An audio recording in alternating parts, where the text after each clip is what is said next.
Now, another opening I like to play is the Esau system. So the Esau system is very similar to the black line. The pawn structures are fairly similar. In fact, yeah, it is super similar to it. So let's show how the pawn structure looks like in the black line. I mean, the from the black perspective, using the Esau system. Now, with the Esau system, the pawn would normally be you have this pawn on h6, and then this pawn would be the furthest advanced pawn that you black would have, and this pawn would be in its home square. This pawn would be home square, and this pawn would be up here. The C pawn would be up, and then all the other pawns are the home square. Right? So that's how the pawns are structured. So notice that the only main difference between this one and the black line is that in the black line, your G pawn is still here. It's still on G7. But when you play in the Esau system, that pawn actually advances. In fact, typically when you play the black line, that pawn is going to advance anyway when you start going with the attack on their king side. So that's why it's very similar to the black line, because it's pretty much an advanced black line. It's like you thrusting your pawn early before you even initiate the attack. Normally in the black line, you get all your pieces together first. You get them all structured before you actually start going with your pawn storm. Well, in the Esau system, that pawn goes to that spot right away. Now, as far as where the pieces are, right? So you're gonna have this knight over here, this knight over here. So notice the pieces are fairly similar as far as where they're at. This bishop is still in his home square. Let's say this queen is going to be his home square as well. Of course, your king is there. Your rook are also in the home square. And I'd probably say the major difference is that this bishop was normally over here on the black line. But for the Esau system, this bishop actually comes over here. It actually goes and controlling this diagonal. So it's literally trying to control that diagonal. And that's pretty much that. Now, tricky thing as far as where did your queen go, right? So in the black line, I said typically you want to put your queen on C7. So C7 is normally where your queen goes in the black line. Sometimes you may, like remember I told you there might be some cases where you want to keep it in its home base. Typically you want to do this like to avoid losing the tempo because your attack is coming in so strong. You might find a way to get your queen in the game. So it's probably best to leave it there. So this way you don't really waste too much moves. And however, when you play in the Esau system, this queen usually it's going to go, it's very active. So unlike in the black line, remember I told you black line, the queen is pretty much passive. It pretty much stays right here, guarding the queen side. So kind of like luring the white to attack you on the queen side, because they look at the pride like, ooh, look at this, I can get a queen, I can get a queen. So let them go crazy on the queen side, try to attack you, try to maybe hopefully win the queen. Sometimes I give them the queen if they give me the king in return. So a lot of time they may win my queen, but then they lose the king in the process. So while they're trying to attack you on the queen side in the black line, you're attacking them on the king side, and there's a race of who attack lands first. While in the Esau system, this queen is very active, and it's going to either go here. So this is the most popular square it's going to go. Now, to be honest, when I'm playing black, I don't usually play this, put the queen this far in, unless I really know my attack is coming in fast. And then I'm going to do this move right here if I want to get my queen into the game. So usually when it comes here, it's going to find a way to swing to the king side by doing something like that. It's usually doing some kind of crazy tactic like that.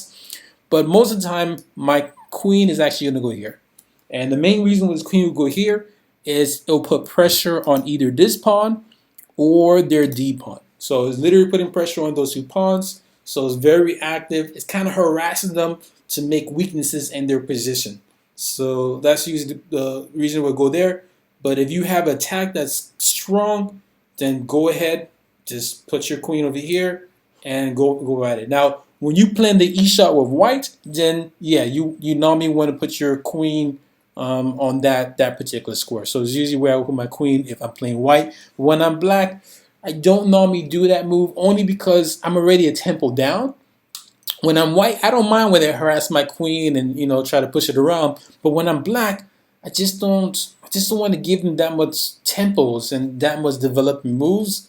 Um, yeah, I just rather not give them that. Now, some people do it this way, and this is depending on playing it. Sometimes I may do this. If I really want to throw my opponents off, then I may advance my queen over here.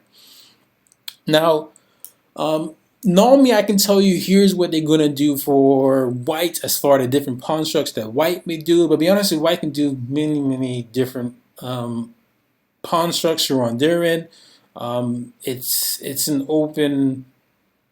Yeah, it's literally open as far as what they're gonna do. But this is how you normally want to have your pawn set up, as far as black goes. So one thing I want to let you know is that this pawn, your E pawn, never advances. Always pretty much stays there. Oh, you know what? I forgot to tell you. This knight is going to not stay here forever. Is going to maneuver to F8. And then from here, it has two different spots we're going to go to. It's either going to go here or it's going to go here. And it really depends on the structure of white. So let's say white has a pawn here and has a pawn here. Then because this is the weak square you want to attack, right? You normally want to attack their D pawn. Your main goal when you're playing the Esau system is you want to attack this pawn. And if this pawn is not protected by another pawn, so if this pawn was protecting it, then you wouldn't really waste time to move your knight here, right? But if this pawn is advanced here, so that means this pawn is actually weak, meaning that no pawns can really protect it. So let's say this other pawn is obviously over here. Then, so yeah, if it was something like this, so if this pawn has no pawn to protect it, then you normally want to move your knight here. So your knight here to kind of harass that, and your queen is going to move here to harass that. They may have a pawn sit over here, so your queen is eyeballing this. So your queen is eyeballing here as well as harassing this. Then you move your knight here to harass them further. It's pretty, yeah, it's a good game as far as that goes. However, if this pawn is here, then this pawn right here, their D pawn is not weak no more. It wouldn't make sense to move your knight here. In that case, then you want to move your knight here. So then this is a spot where you actually want to move your knight. And then another thing is that this bishop right here normally gets either developed here or over here. But this is probably the most common spot this bishop goes. So your light square bishop normally goes on that particular square here. And remember I told you that this pawn is usually the most further advanced pawn. Sometimes you may thrust this pawn, keep on going to try to rip open their structure, try to like literally break down their structure. Your thing in the Esau is that you're literally trying to create weaknesses. You're trying to create as much weakness as possible. So there might be some cases where, remember I told you this pawn usually the most further advanced, the furthest advanced pawn, but then there's some cases where you just may keep on thrusting it, especially if they have a knight here. Then this way you can kick that knight and move it further, and this like make them make a decision to move this up, so you can make some pawn weakness and stuff like that. So this is what you normally would do in the Esau, as far as that pawn. So this is normally the most furthest advance, but then there might be a few cases where you may thrust this pawn just to cause weak, especially if they castle queen side. You may do, but typically people will castle on the king side.